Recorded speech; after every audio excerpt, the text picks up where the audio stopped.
Hello दोस्तों, हमारे YouTube channel पर आप सभी का स्वागत है। आइए आज का हमारा क्लास है कंप्यूटर। ठीक है, कंप्यूटर क्या सामान्य परिचय देखते हैं, इंट्रोडक्शन ऑफ कंप्यूटर की कंप्यूटर के बारे में जानते हैं कि क्या होता है कंप्यूटर, कैसे होता है। तो सर्वप्रथम तो पहला आप श्री गणेश करते हैं। तो पहला है, ध्यान रखिएगा कि कंप्यूटर क्या होता है उसका डेफिनेशन पढ़ लेते हैं। क्या पढ़ेंगे कि कंप्यूटर क्या होता है, उसकी परिभाषा पढ़ लेते हैं कि कंप्यूटर क्या है। तो ध्यान रखिएगा पहला चीज तो कि कंप्यूटर क्या है। कंप्यूटर कि कंप्यूटर एक ऐसा इलेक्ट्रॉनिक डिवाइस है। क्या बोलेंगे कि कंप्यूटर एक ऐसा इलेक्ट्रॉनिक डिवाइस है या मशीन है, ठीक है, जो डाटा या निर्देशों को डाटा या निर्देशों को इनपुट के रूप में ग्रहण करता है। ध्यान रखिएगा भाई कि कोई भी डाटा या निर्देश है उसको इनपुट के रूप में ग्रहण करेगा। ग्रहण करने के बाद उसका क्या करता है, उसका विश्लेषण करता है। क्या करता है, विश्लेषण करता है। फिर विश्लेषण करने के बाद जो परिणाम प्राप्त होता है उसको आउटपुट के रूप में क्या करता है, निर्गत करता है। तो क्या चीज सीखे, कंप्यूटर। तो ध्यान रखिएगा, एक बार मैं पुनः रिपीट कर रहा हूँ कि कंप्यूटर एक ऐसा इलेक्ट्रॉनिक मशीन है जो डाटा या निर्देशों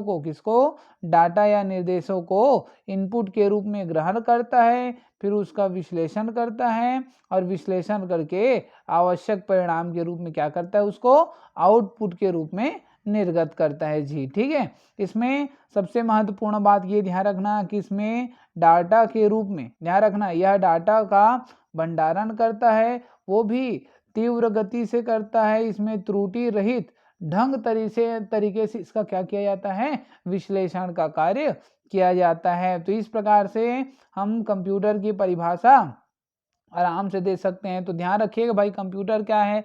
तो कंप्यूटर एक इलेक्ट्रॉनिक मशीन है जो कोई डाटा या निर्देशों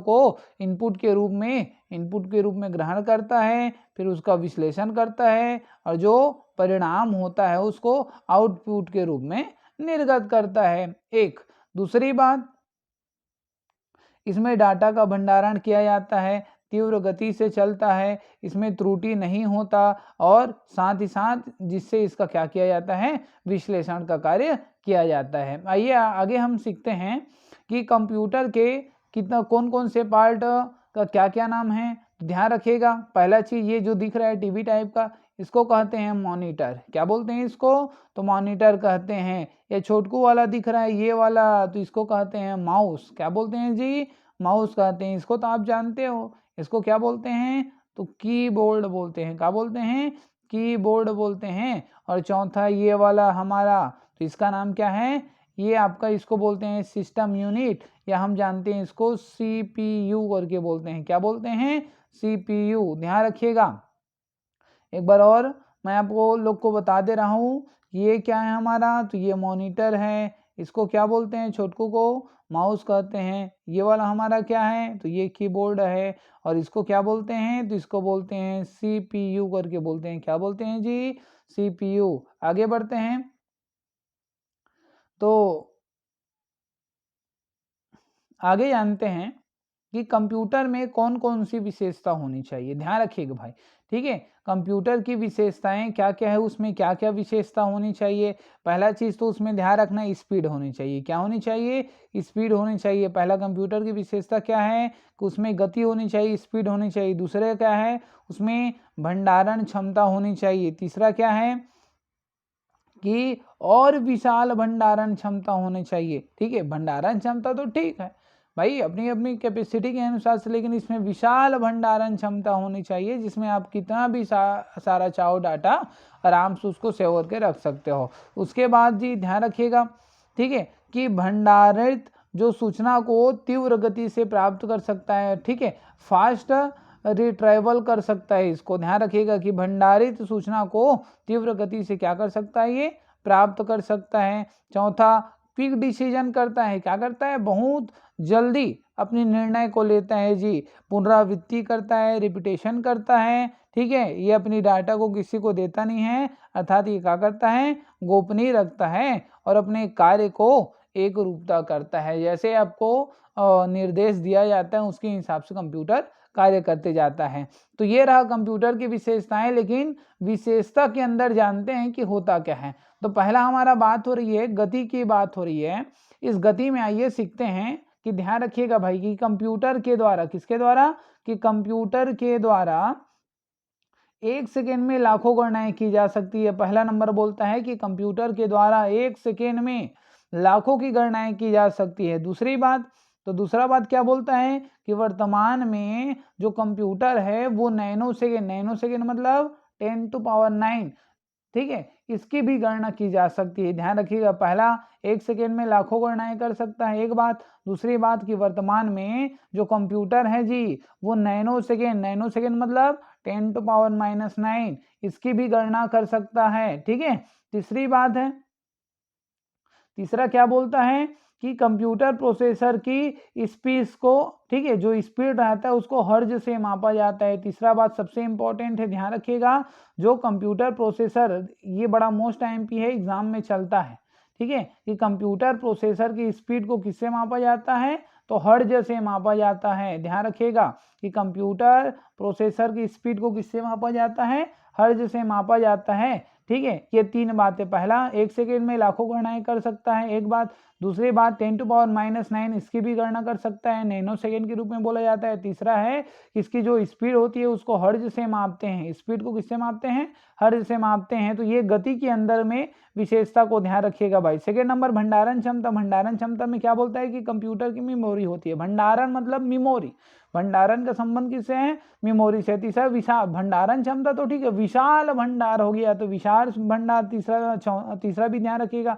चौथा बोलता है कि भंडारित सूचना को तीव्र गति से प्राप्त करता है। भाई कोई भी हम उसको भेज रहे हैं तो उसको प्राप्त करना चाहिए, वो भी कितना, बहुत स्पीड से प्राप्त करना हो। क्विक डिसीजन, जैसे अपन बोल दिए कि 2 धन 3 बराबर कितना होता है, तुरंत वो बोल देगा 5 होता है करके। हम बोलेंगे 1010 का 5000 के साथ गुणा कीजिए, तुरंत बोल देगा इतना होगा करके। मतलब क्विक डिसीजन, फास्ट निर्णय लेने की उसमें क्या होती है, क्षमता होती है। अगला है पुनरावृत्ति। पुनरावृत्ति क्या करता है, कोई भी चीज को रिपीटेशन कर सकता है, ठीक है। गोपनीयता, ठीक, अपनी जो डाटा रहता है उसको आप सेव करके सुरक्षित करके रख सकते हो, ये दूसरे फाइल में अपने आप पर्सनली सेव नहीं करेगा, ठीक है। और उस लास्ट बात ये है कि कार्यों में उसमें एकरूपता होती है।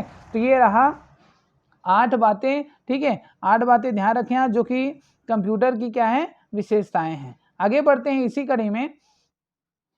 तो अगला है भाई कंप्यूटर की कार्यप्रणाली। ये बड़ा मोस्ट आईएमपी है, आप एग्जाम में कई बार चला है कंप्यूटर की कार्यप्रणाली। ध्यान रखिएगा किस प्रकार से कंप्यूटर की कार्यप्रणाली है, ठीक है।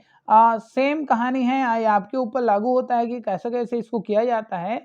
कि पहला हम इनपुट मतलब आप सामान्य समझिए, आप किसी को मैसेज कर रहे हो तो क्या करते हो, किसी को मैसेज करते हो तो हाय करके ना लिखते हो। तो हाय, जैसे व्हाट्सअप की बात हो रही है, व्हाट्सअप में किसी को लिखे हाय करके, तो हाय करके लिखते हैं तो तुरंत तो क्या बोलते हैं, हरा डंडी नहीं आ जाता। पहली क्या होता है, 1 ठो डंडा होता है, फिर तुरंत 2 ठो डंडा होता है, और 2 डंडा होने के बाद, ठीक है, वो हरा होता है। तो बात समझिएगा, वो 1 डंडा और 2 डंडा हो रहे हैं ना, इसी को बोलते हैं प्रोसेसिंग हो रहा है करके। क्या बोलेंगे इसको, प्रोसेसिंग हो रहा है। तो अगर अपन लोग हाय करके बोलें तो हाय बोले मतलब वो इनपुट है, और 1 डंडा और 2 डंडा होने के बीच में जो समय लेता है वही हमारा प्रोसेसिंग कहलाता है। जब उधर 2 डंडा होने के बाद वो हरा रंग का हो जाता है, मतलब समझिए कि हाँ, कि सामने वाले भैया को मैसेज मिल गया, मतलब आउटपुट प्राप्त हो गया।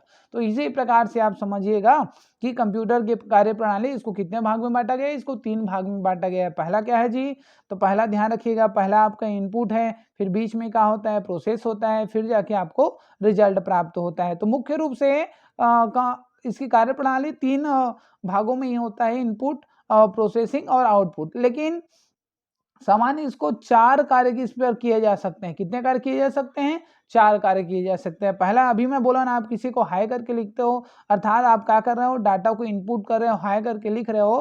कंप्यूटर को दी गई जानकारी, हम किसी को हाय लिख रहे हैं, अर्थात हम उसको जानकारी दे रहे हैं, डाटा को इनपुट कर रहे हैं। सेकेंड कड़ी पर क्या होता है, डाटा प्रोसेसिंग होता है। वहीं पर 1 डंडा 2 डंडा बताया था ना, क्या होता है, वो निर्देशों को देखता है, क्रियान्वयन करता है, ठीक है। और क्रियान्वयन करने के बाद क्या हो जाता है, वो हमारे मोबाइल में, हमारे कंप्यूटर में ये डाटा, ठीक है, स्थायी रूप से वहीं पर सेव हो जाता है, ठीक है। डाटा जो प्रोग्राम रहता है वो स्थायी रूप से वहीं पर स्टोर हो जाता है और उसके बाद अंतिम में क्या होता है, कंप्यूटर से जो ली गई जानकारी है हमको आउटपुट के रूप में प्राप्त हो जाता है। तो कंप्यूटर की कार्यप्रणाली, इसको ध्यान रखिएगा, मुख्य रूप से 3 प्रकार में, एक पहला इनपुट, दूसरा प्रोसेसिंग, तीसरा में आउटपुट, ठीक है।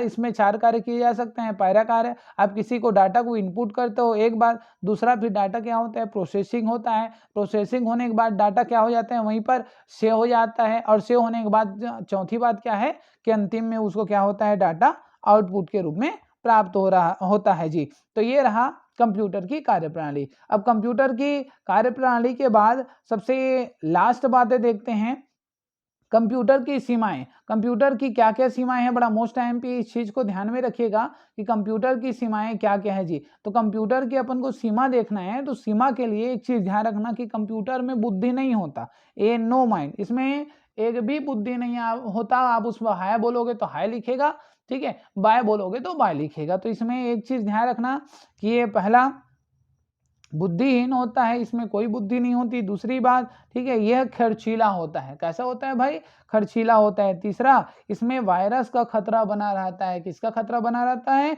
वायरस का खतरा बना रहता है। और चौथा चीज है, ये पर्सनली अपने ऊपर निर्भर नहीं करता, ये विद्युत के ऊपर निर्भर करता है। कैसे विद्युत के ऊपर निर्भर करता है कि जब तक के भैया विद्युत है या फिर जब तक के आपका बैटरी में चार्जिंग है तभी तक के ना चलेगा आपका कंप्यूटर लैपटॉप, और चार्जिंग नहीं है, ठीक है, और विद्युत नहीं है तो फिर कैसे चलेगा।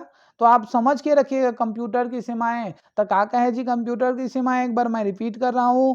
पहला, उसमें कोई बुद्धि नहीं होता, अर्थात वो क्या होता है, बुद्धिहीन होता है एक। दूसरी बात, वो खर्चीला होता है। कैसे होता है भैया, खर्चीला होता है। तीसरी बात, इसमें वायरस का खतरा होता है। किसका खतरा, वायरस का खतरा होता है। चौथा, ये विद्युत पर निर्भर होता है। तो ये 4 बातें ध्यान रखिएगा कंप्यूटर की सीमाएं को। हमारा ये वीडियो आप लोग को अच्छा लगा होगा तो हमारे चैनल को लाइक, शेयर एंड सब्सक्राइब कीजिएगा, ठीक है। फिर मिलते हैं नेक्स्ट वीडियो पर। आज के लिए इतना ही, धन्यवाद।